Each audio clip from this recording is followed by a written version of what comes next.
నమస్తే అండి. Welcome to Telugu desk. Khaki దుస్తులు వెనుక ఉన్న నిఖార్సైన మానవత్వానికి అద్దం పట్టే ఒక అద్భుతమైన సంఘటన నగరంలో చోటు చేసుకుంది.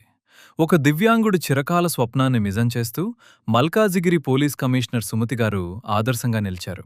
ఎప్పటికైనా పోలీస్ ఆఫీసర్ కావాలనేది రాహుల్ అనే దివ్యాంగుడి పెద్ద కల. ఈ విషయాన్ని తెలుసుకున్న సిపి సుమతి గారు రాహుల్ను ప్రత్యేకంగా మల్కాజిగిరి కమిషనరేట్ కార్యాలయానికి ఆహ్వానించారు. స్వయంగా తన కుర్చీపైనే రాహుల్ను కూర్చోబెట్టి పోలీస్ క్యాప్ పెట్టి అతడి కలను నెరవేర్చి ఘనంగా గౌరవించారు. తన కల నిజమైన వేళ ఆ దివ్యాంగుడి కళ్ళలో కనిపించిన ఆనందం, సిపి చూపించిన ఈ గొప్ప హృదయం ప్రతి ఒక్కరినీ భావోద్వేగానికి గురిచేస్తోంది.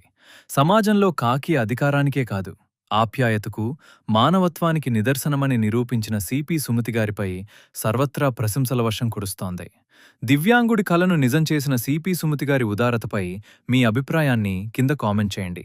ఇలాంటి మరిన్ని అప్డేట్స్ కోసం తెలుగు డెస్క్ ఛానల్ని సబ్స్క్రైబ్ చేసుకోండి. Thank you.